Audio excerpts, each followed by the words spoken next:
Good afternoon, everyone. We will be starting just after 12:30. We like to give 1 or 2 minutes for people to join the call, and so we'll be starting literally in 1 or 2 minutes' time. Thank you.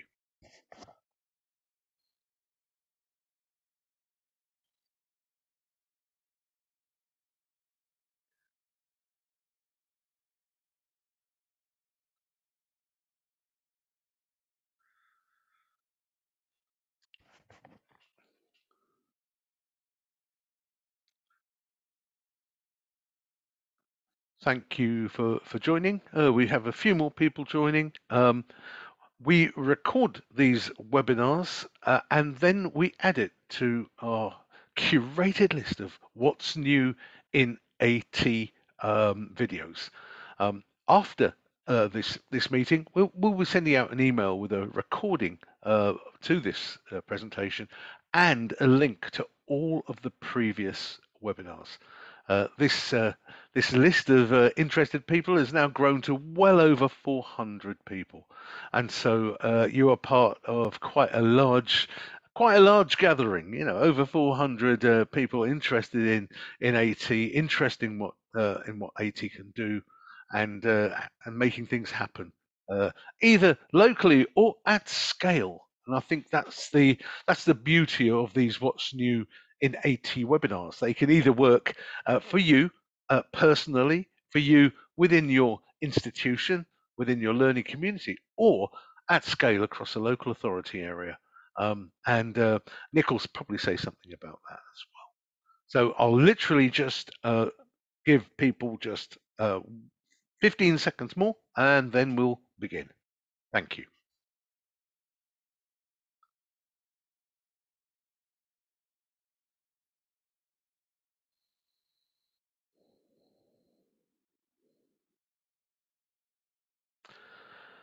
Fantastic.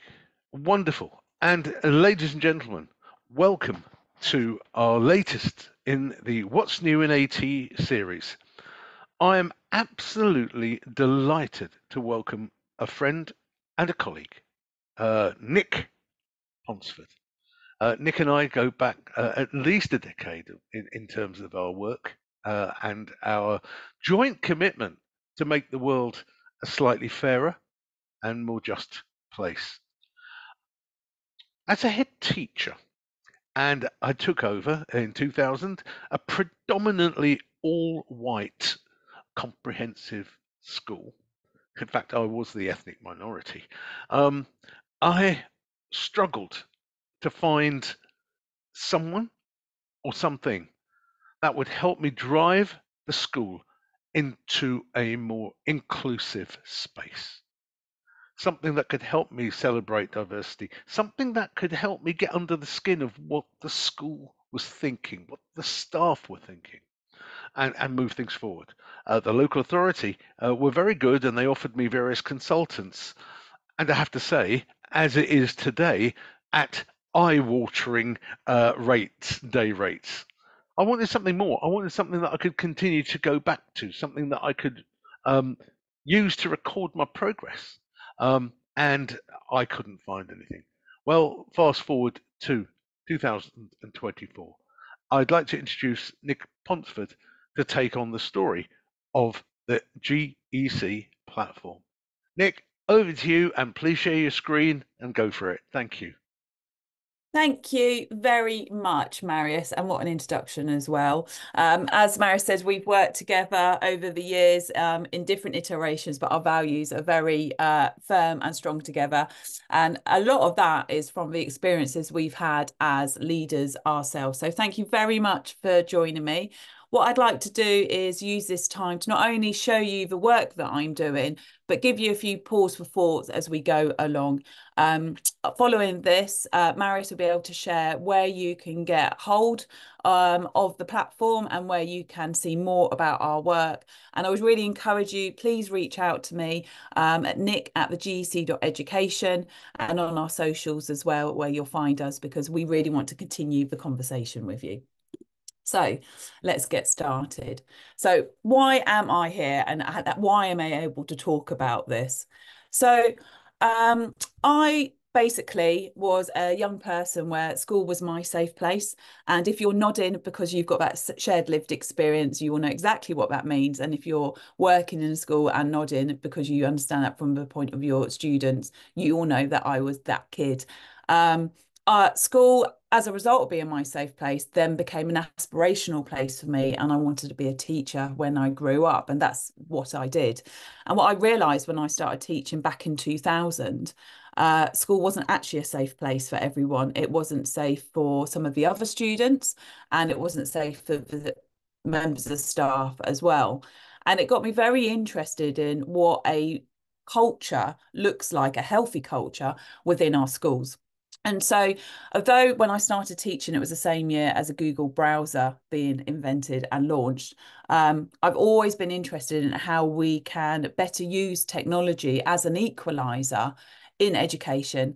Fast forwarding now to 2024, in the birth of AI in our conversations in education, we are starting to see the ways that technology can support us from an assistive and accessible point of view, but also in ways of reducing workload, helping us to better demonstrate and measure well-being in our schools. And that's what I'd like to talk to you about now. So for my work in schools, when I started teaching as a young teacher, I was interested in new technologies and how we could use this in our system, and ended up being a head of department, going through to a head of school and having leadership positions along the way. And because of the use of technology, I was a digital media teacher. I was really interested in using technology as shortcuts and hacks for the work that we were doing in education, as well as improving outcomes for our students. I was often asked to do teacher training. So the training and the work in the field went alongside with each other. And I did this for quite a long time. I became an advanced skills teacher, and my outreach work was with early years to post 16 students. And I ended up working in the schools which had the most need, where I really enjoyed the challenge. So I'd worked in the schools which had the lowest Key Stage 2 results in the country. I even worked in a school where Millie Dowler had been a student, and I was in fact headhunted to work as part of a Year 9 tutor team shortly after her murder. And that was really a place where I definitely earned my stripes, but had to work very hard at helping not only the students with that Sunday night feeling, but the members of staff who were coming back into work as well. Um, get to around 2010, and I had my first child who had needs, and I was told I couldn't be a senior leader if I wasn't in school 5 days a week. And so that threw me into not only a virtual world of working of what I do now, but also seeing what happens when you step outside of education. And that's really where my work began. So what I'd like to do is tell you about how the GEC came as a result of this. One of the things that I realised when I sort of stepped back outside of education and started to work for educational charities in particular, is I realised that we are very inconsistent when it comes to providing inclusive cultures for students and staff and families. And almost it's down to luck. That can depend on the member of staff that's in front of the students, that can depend on the SLT, that can depend on the day that that student or family is having. And I actually felt that we needed to do something to make sure that it was down to something that wasn't just luck. We needed a way of being able to demonstrate and evidence this. So as I said, I started teaching when the Google browser came in, and much of the work that I did while I was working alongside Marius for about 9 years with an educational charities, we would do whole organisational change when it came to meeting the unmet needs of the most disadvantaged in that school. And what I realised that it didn't matter the amount of focus groups or interviews we did, there would always be those people that felt they couldn't speak out in front of their line managers or their teachers, or they didn't have a trusted adult. And I wanted to create a psychologically safe space we could do that. And I knew that we could do this with Google. The other thing at this time, which we realise, again, Google focused, is that when it comes to diversity and inclusion, even back then, and more clear now, there were so many regional virtual groups. So if you took something very simple like, it's networks for Senkos, or girls and STEM, or boys and literacy, you were almost fire hosed with so many organizations, consultants, solutions, which all said that they were going to work, but there was no quality assurance. There was no centralized space for that. And so that's what I did originally. I wanted to find out a way of finding the experts that could make me an expert. Like when I'd done curriculum design, I'd become an examiner or created a network. I wanted to do the same thing. The next thing I realised, and actually this is then the start of the doctorate research that I'm doing, is I realised that within our education system, when we look at how we identify one another, we tend to go for a very small kind of subsets of demographics. So a lot of those are based on the waterline of visibility, so you can see here. So we tend to do things that we can see first when we meet people, which, as we know, impacts into our biases and our understanding of privilege. We do obviously measure things around socioeconomic status, around pupil premium, but we still, within the education system, we do it more about the needs of the others. And it is that real othering that I have an issue with, that those people are disadvantaged, which means that everyone else is advantaged. So we're talking about people that are underserved and underprivileged, and those people that have that privilege, and what those people can do to the others rather than the other way around. Like, what specialist needs can we fulfill with our teaching abilities? That's not necessarily what we ask. And so I wanted to kind of drill down on how do we better understand everything that comes together when we have a student who wants to learn in our class, or a member of staff that we want to be productive in terms of our workplace. And I wanted to better understand how we can unearth this when it comes to not only the data, but the action that we put in. The other thing that kind of hit me at the time was the Equality Act 2010 doesn't go quite as far as I would like it to. So we at the GEC, we cover the 9 protected characteristics of the Equality Act, but also we go further. So we look at subgroups within this, and we have them as their own group. So when we look at parents, we also look at single parents as their own group. And when I was creating the Global Equality Collective, the world, we think, largest collective of educational experts in this, we were also keen to bring in those people. So, for example, when we look at single parents, we did work around COVID with Ruth Tolbert of Single Parents' Rights, who lobbied Boris Johnson at the time to create single parent bubbles in lockdown. And what I've been able to do over the last few years is collect, in a slightly creepy way, in a very respectful way, is collect the best people out there, and also to better understand the lived experiences of many at scale. So we work, of course, with organisations like Diverse Educators, with BAMED, LGBT plus ed, but we also work with individuals in the space. We work with academics, we work with change makers across all of these different areas.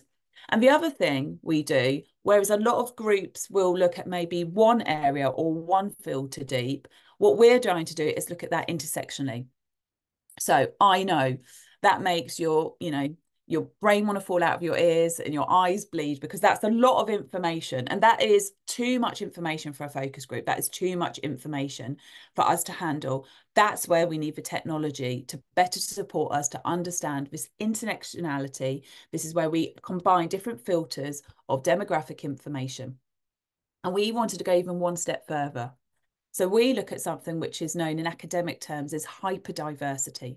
So we look at the demographic identities, again, beyond the Equality Act. We look at cognitive and neurodiversity.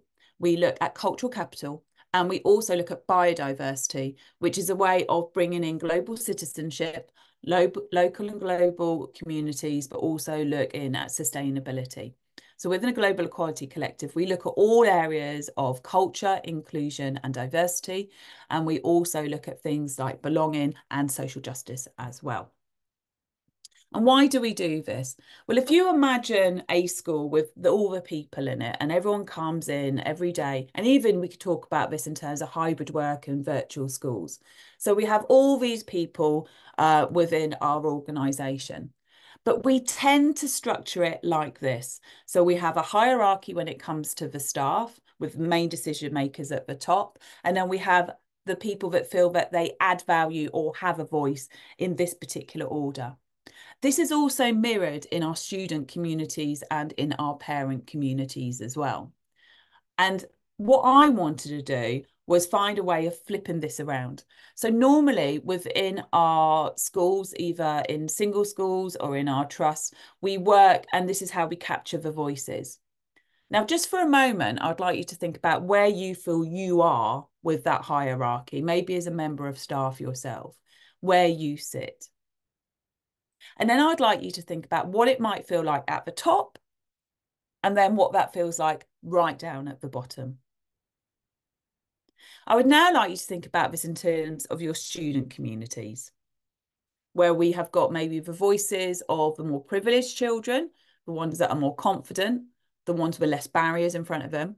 And then I'd like you to think about the ones who might be on this lower level of the pyramid, and how often those will be our most underserved children, our students that are masking due to their neurodivergence, the students that are having issues even getting into school, for example, the students that we are really still underserving, and how that might feel for them coming in to our organisations.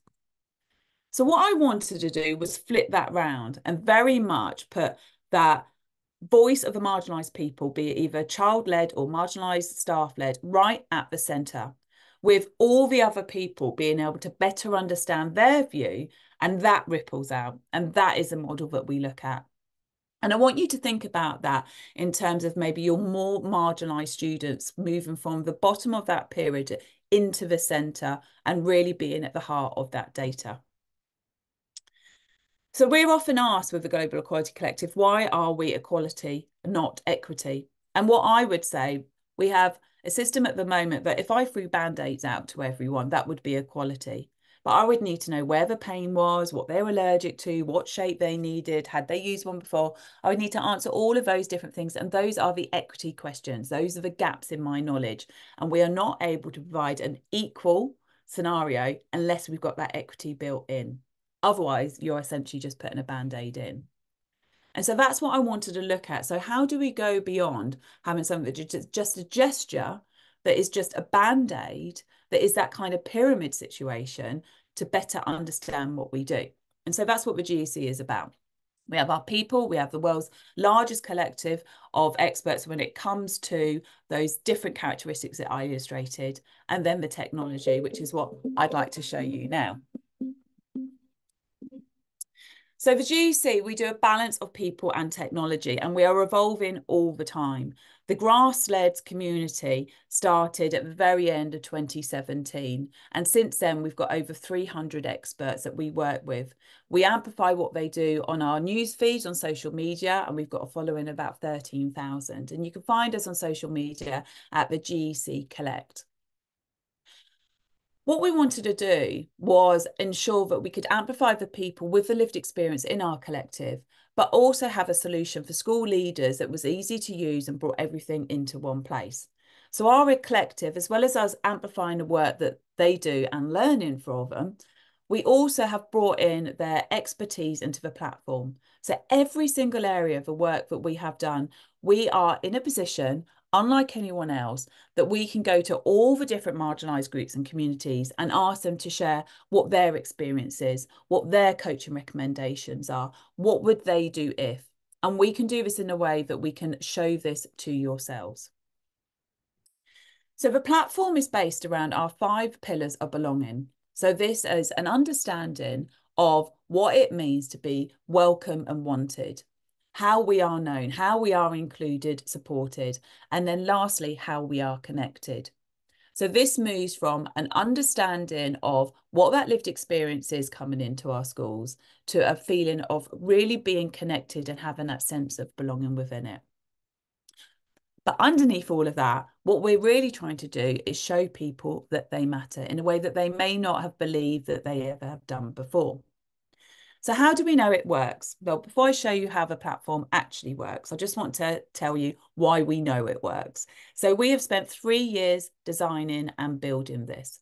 So I did go to the DFE originally. They weren't so interested in the topics at the time. And so we have been able to go around and really power this by the people within the sector. So we got angel investment and we built the first version, which was a staff module. And we built that with the universities of Surrey, Kent and UCL and worked with great organisations like the Institute of School Business Leaders, as well as schools around the country. After a year of doing that, we've just spent a year working on the student module, working with 50 schools around the country and Goldsmiths University. And we did an extended piece of research with the early years department there to better understand it. And as I said, all our work goes through the collective. And we've also done follow-on pilot studies to make sure this is both practice-based and evidence-based as well. After completing the initial version of the platform, I ran a crowdfund where we raised £230,000 and we built what is the world's first diversity and inclusion platform for education. And this was the basis of that intersectionality data. We wanted a way of being able to collect at scale all the different lived experiences of the people that are within our organisations. So the platform is cloud-based. At the core, through data analytics and an academically tested framework, we support schools to better understand and improve their culture. So our goal is to help create and maintain a very safe and simple process to help you make your ordinary classrooms extraordinary inclusive. So we can obviously provide more of a demonstration if you would like following this, but I'm just going to tell you how this works. And just so you can see that roadmap of the work that we have done. Here, you can obviously see links to our office, our social media and our website. Please pop over to our website. We've got some great resources on it. We have lots of free resources on there, as well as more information about the platform and the collective. So the way that the GEC platform works, it works as a survey-based tool. So the surveys of what we have worked and co-designed with the end users, but also the experts in the space, as well as the university. So you can see from the pink boxes in front of you, the first thing is to complete the surveys. We have a leadership self-assessment that's done either by an individual or a small team. Then we have the staff surveys, which can be done by all members of staff, and we have group filters so you can identify central teams or governors or early career teachers or curriculum team, site team, etc. And then we have our new student surveys, which we launched just last term, but we've already surveyed about 7,000 students. And our completion rate for that is about 93%. We have built this considering every single thing there is to know about a survey, from what it feels like to sit down and do one, from things like digital rights of a child in terms of consent, to even how we make it feel like a great safe space for you to engage with this. And we've even created buttons that look like bubble wrap, so it feels fun to keep pressing them and going through. They all take about 20 minutes to do. Then once you've got that done and that the platform guides you through each stage, we do have help on our website, but it's very intuitive. It's a pretty much plug and play. Once you've done your surveys, you get all your data immediately. It crunches it within minutes, and then you can see everything that you need when it comes to understanding what your data is telling you, analysing your different groups, and we even include things like coaching recommendations, which you can add to an action plan, which is your step 3. So if you're not sure how to close these gaps that the data puts in, our collective have come in and written an action plan that you can basically add different elements to make sure you've got that roadmap to complete it with our expertise all in one space. You don't need to pay for a consultant to come and do this. We've done that for you. So those of you that are on very limited budgets and are time poor as well, we've got the solution for you. Also, it's really key for me to say that we don't just surface up what you need to do. We also help you understand what you're doing well and what you can celebrate. With being in this space, there's a lot of people that would say that they feel that they're not getting this quite right. We want to give you that confidence that you are. And just to highlight, how this sits into the assistive technology, we are looking through all the different lenses. So we are looking for staff and students around cognitive diversity and neurodiversity. We are looking around disability, and we're looking at mental health, as well as all the other different intersections around gender equality, race equality, socioeconomic status. All of those are factors in, and the action plan recommendations help close those gaps specifically for that I've just mentioned. And then we've also got our last part, our step 4, which is delving into our GEC library, which has over 250 resources to help on that, including playbooks on assistive technology, for example. So let me talk you through just a little bit at a slower pace, but I do have to mention this because my team get a bit annoyed if I don't say it, but we are starting to get the attention. So we've now got 300 schools across 30 countries doing this. So if you're an international school or an independent school, as well as a state school or trust, we can support you. We are also working with local authorities and cities. Portsmouth is our first city, and organisations like Nordangular, for example. So we are here to help everyone and every person we can with this. And we're starting to get noted for the transformational impact that we're having too. The thing about the GEC, I was a school leader. I know what it's like to work in a school, so I'm very keen that we work directly with head teachers and CEOs and leaders on this, as well as those around all the different underserved areas in our communities. And this is why it works. We have been really excited that some of the trusts that when we started 3 years ago have continued to work with us. And I was up with Paul recently for his whole trust get together of 350 members of staff where they are focusing on flexible working based on the data that we provided them.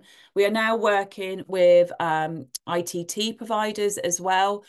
We are really excited to work with Emma in Portsmouth with her trainees as they better understand how to recruit and retrain teachers that are coming in profession, particularly those from underserved and underrepresented groups. We offer a team support around our cloud system as well, as you can see here with Marion, so the team can help you as well. And we were just so pleased with Caroline down at Thorndon School. They wanted their students to complete the surveys in 2 weeks, and 80% did it in 2 days. The students told each other how cool it was, and they all filled it in. So there's no better recommendation to it from that in our point of view. So how does it work? Well, the self-assessment is like a needs analysis, essentially. It's your leadership audit across all these different sections of how you are doing. It's yes, no in progress. It's really simple to do. And the aim is that you get it done before, you finish your cup of coffee. And you can do that as an individual, or you can do that as a group. That normally takes up to an hour for a leadership team to work through. That is not shared with anyone. We do not name shame. We do not call out anything. We can make you a case study. We can sash you all over the socials if that's what you want. And we also have awards within the platform too. But the idea with this is for you to understand where you are. And once you've done this, it unlocks your GEC membership badge. The second part is our staff survey. So now we know how you think the school is working. Let's find out firstly what your staff say. So the staff survey is to be completed by everyone. We have explainers that are there for a reading age of 10-year-olds. So we know that this helps professionally respectful solutions in terms of your staff at whatever level or experience or literacy level that they are at. And this has qualitative and quantitative methods in it. So there are comment boxes so you can really understand the stories and narratives behind that lived experience, as well as the numbers when you get your research in. It starts very much as an education. It's not a normal survey. It's very much a deep dive. So it will ask your staff how they feel they're welcome and wanted in the inclusion belonging, what they think the opportunities are. And then they start to ask questions about what you put on, what your offer is, going through to key sections on flexible working and one on beliefs. So the belief section has anti-racist monitors and a modern sexism scale, so you can understand if you've got any sexist or racist decision making in your organisation. And then it continues to do the full 360. The last 3 sections are only to be filled in by those people that have those responsibilities. So it stays really, really bespoke to the staff that are filling it in. And then we have got a selection of demographics. If you're watching this from a country that does not adhere to the UK Equality Act, we do have differences in terms of what you can select with your demographics to suit the culture and legislation of your locality as well. So the staff module is where we work on the ecosystem. We know research tells us it's very hard to put in change for students if the staff aren't on board with it, which is why we start with our staff surveys. But once we've got that done and we start to look at what that roadmap can do, the next step is to look at the student ones.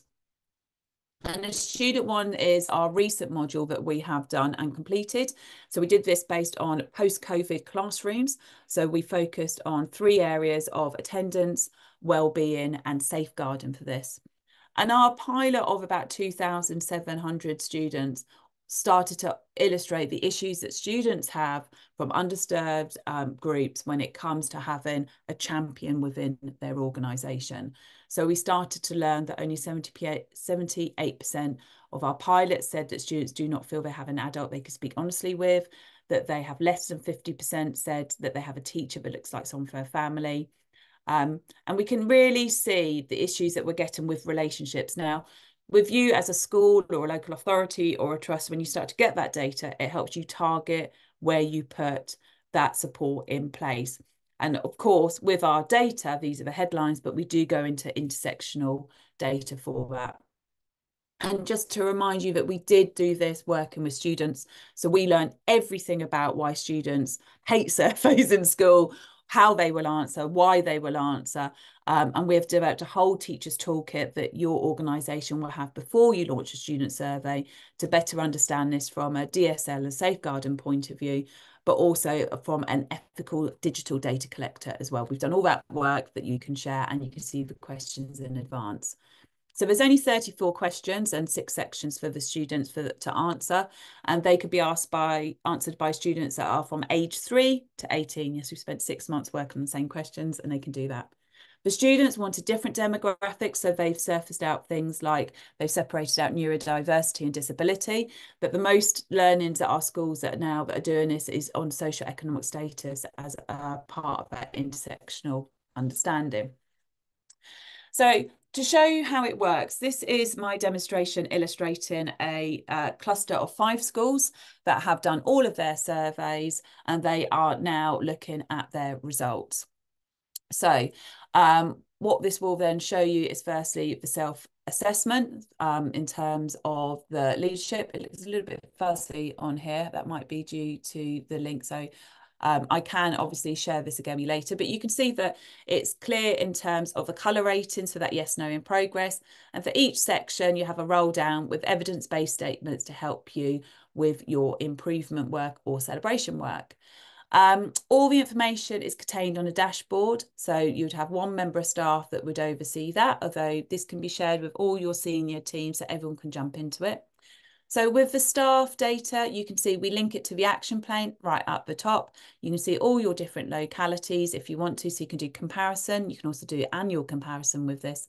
And you can see, so for this section on inclusion and belonging, this is what our staff or our students said.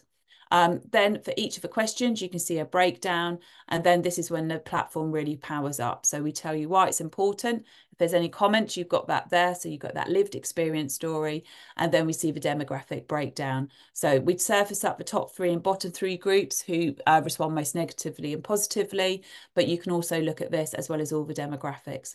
If you did want to do a focus maybe just on parents, as this is showing you, you can do that as well. So now you've got the data, what next? Well, the what next is our coaching recommendations from the collective. So if you're not sure how to close the gaps, we can give you ideas of how to do this. And you can add it to a roadmap, which then again can be shared internally and externally. So you can say who you're going to speak to, what kind of priority it is, and when you think you are going to achieve this. And this is a feature many of our schools that have got Ofsted in or external inspectors, they really like it because they can show that they've got an evidence way that they are going to plan out their improvement and development plans.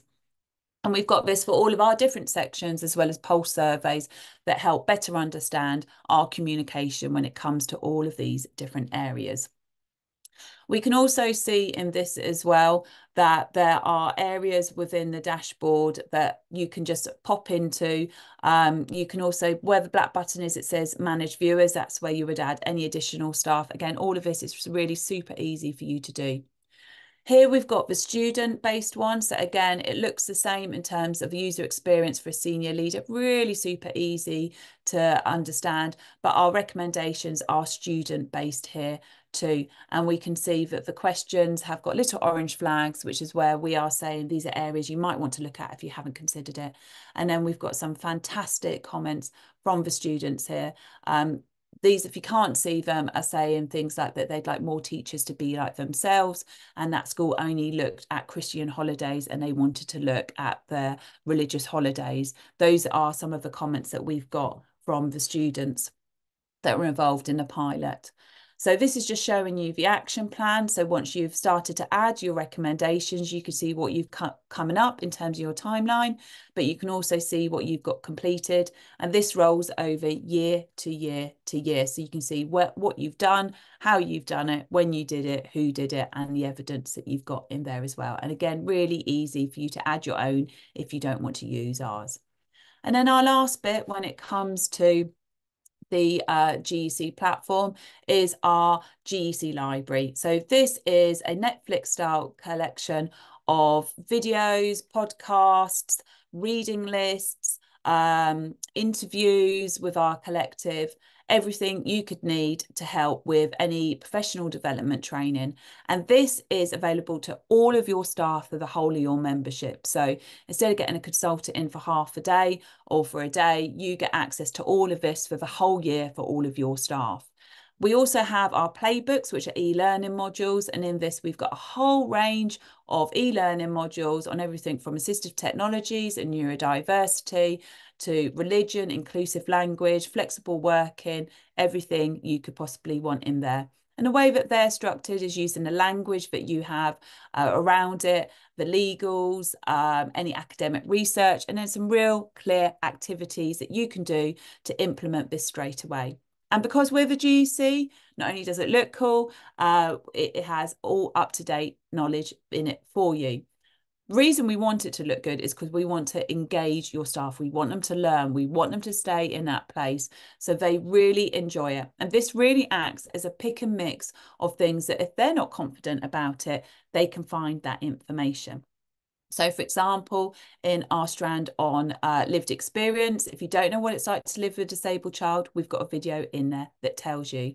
If you don't understand neurodiversity, we've got over 100 videos by Katrina Lowry of neuro teachers, which have early years and or school specific training in there. Over 100 videos you can share with your teaching assistants and school staff. And all that information just comes as part of the platform. So, I'm Nick, that's the GEC.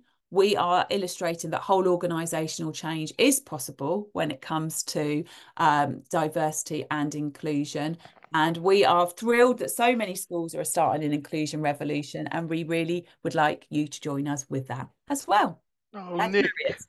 Nick, that was utterly sensational. I won't ask you how much blood you sweated to get this platform up and running. But it's not just the platform, Nick, which is easy to use, highly accessible, and in every sense of the word.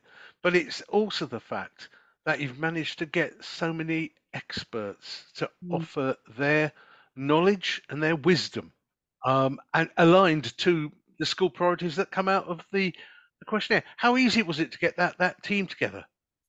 Um, well, she laughs. Um, really easy in very simply, when you work in a school and you need help, I was always one of the people who put my hand up and ask other people for help. I'm very much, the biggest Mm, learner in the classroom, etc. And so using social media and working remotely meant I could just contact people and say, can you help?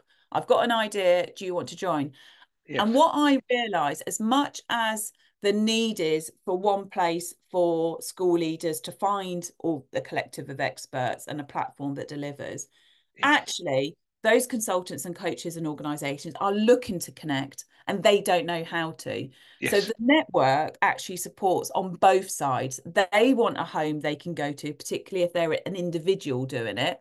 And actually, we can provide a home that schools can turn to easily. So it it wonderful. it started off with a few people and then word got round about the collective and we have people joining literally every day, which is That's super that's exciting. amazing. Now, before we go, if anyone's got any questions, please do use the chat or question function, and we'll come back to you. But I'll just seize control for a minute, and I'm going to just share my screen. Here is the Microlink website. So easy to find, microlinkpc.com. If you look under education, as you can see, there's a drop down selection. This is our moniker and our strapline, creating pathways of opportunity from the classroom to the boardroom for every child. And you can see why we're so closely aligned to Nick's passion. If you look under the drop down list, you can see shop. You can also get to the shop under find out more here. Now, what we're doing at Microlink is something that we've done for businesses for the last 30 years. Microlink has a track record of serving businesses with cost-effective solutions to meet the needs of their divergent workforce. By cost-effective, we are constantly rocking the boat. We are constantly looking for new solutions, new products, new ways of working. Now, we don't necessarily say the old ones are not as good, but if there's technological disruptors coming into the marketplace, if there's new ways of working coming in, we will find them. We will evaluate them and we will present them to you. As you know, there is no such thing as one solution for every child or every adult. Solutions have to be matched to the needs.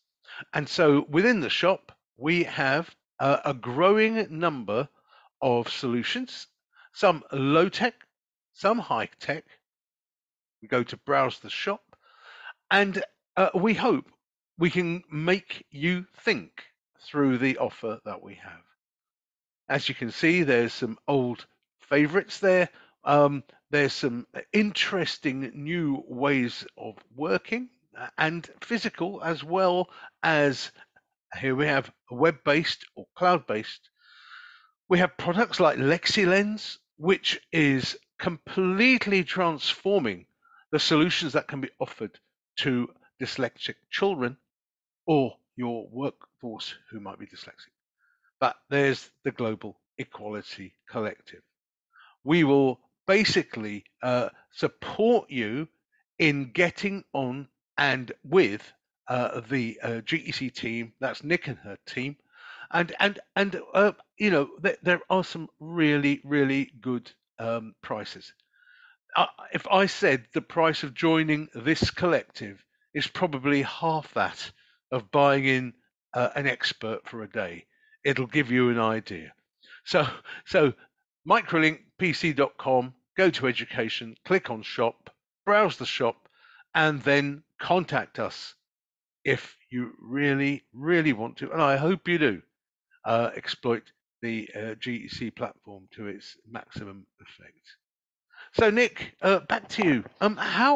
How's it going? I'm really interested in these area-wide deployments that you're doing, because of course, having an area-wide deployment, you're more likely to be able to compare yourself to peers. You're more likely to be able to get some really good reflections, actually, of a community and not just a school.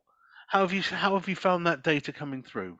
Yeah, really interesting. Thanks, Marius. So when we started, we got some quite big trusts on. So one of our trusts was Flying High Trust. It's got over 30 primary Yeah, schools.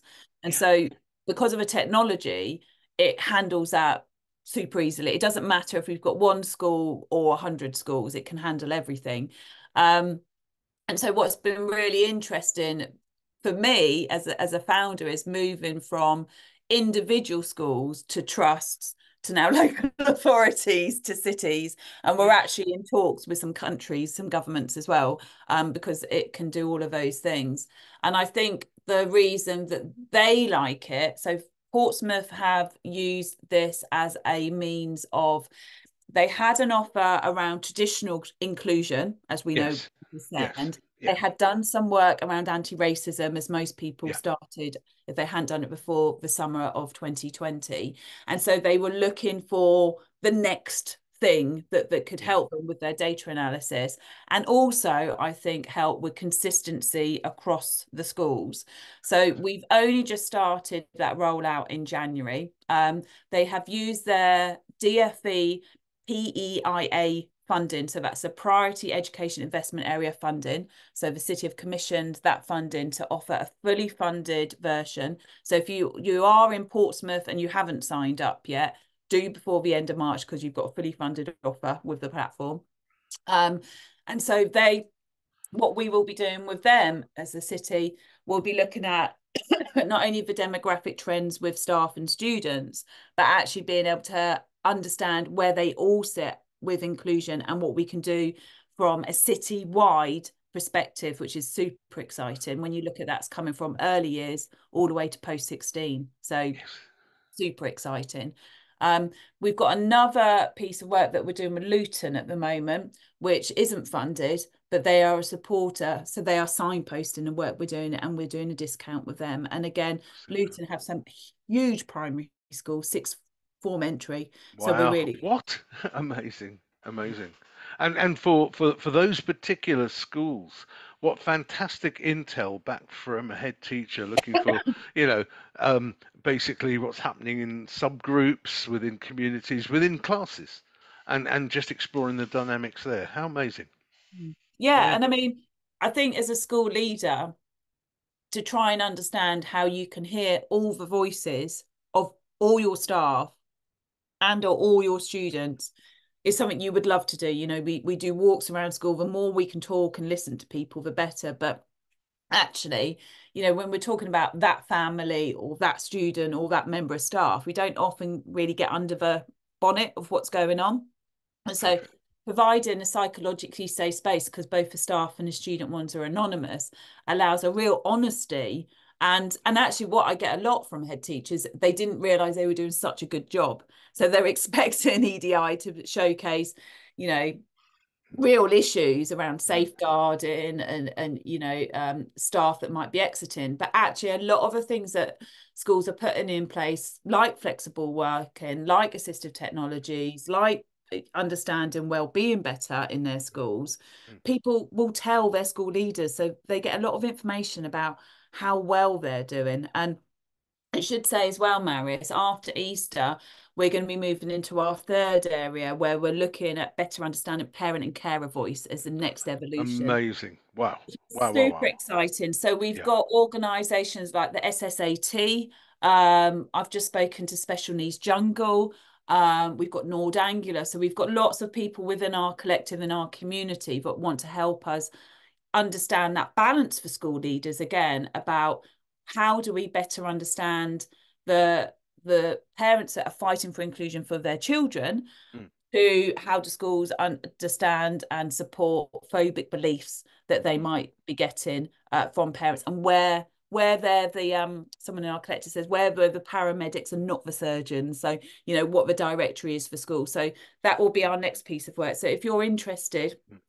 you know, sign up. We're offering it to members that will help us co-design and create that. No, wonderful. And as a final piece, some of you might know this, some of you might not, but Nick is my co-head of education at Microlink, and I think the alignment of what we offer at Microlink to what Nick promotes is 100%.